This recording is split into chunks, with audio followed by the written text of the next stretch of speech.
আসসালামু আলাইকুম। রান্না বান্না করছি না, সংসার করছি না, যেন মনে হচ্ছে কোনো একটা যুদ্ধের মধ্যে নেমেছি। ভিডিওর মধ্যে বলছি কেন কথাটা বললাম। প্রথমে এই যে রান্নাটা স্টার্ট করেছি, পেঁয়াজ আদা রসুন লাল করে আজকে দিল কলিজা রান্না করব। দিল কলিজাটাকে কেটে সিদ্ধ করে নিয়েছিলাম।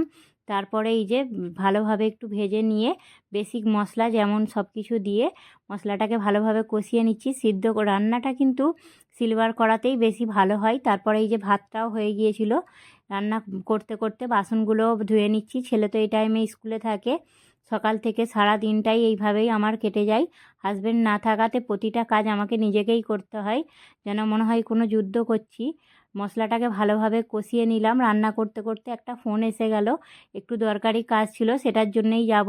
এই যে রান্না করতে করতে গ্যাসটা অফ করে দিয়ে চলে যাচ্ছি নিজের দরকারি কিছু কাজের জন্য, ডকুমেন্টসগুলো নিয়ে।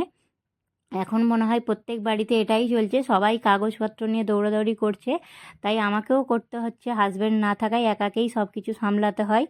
তারপরে এই যে কাজটা মিটিয়ে চলে আসলাম। এসে আলুটা ভাজা ছিল, ওটা দিয়েই মশলাটা ভালো করে কষিয়ে দিল কলজিটা রান্না করে নিলাম। দেখা হবে পরের ভিডিওতে।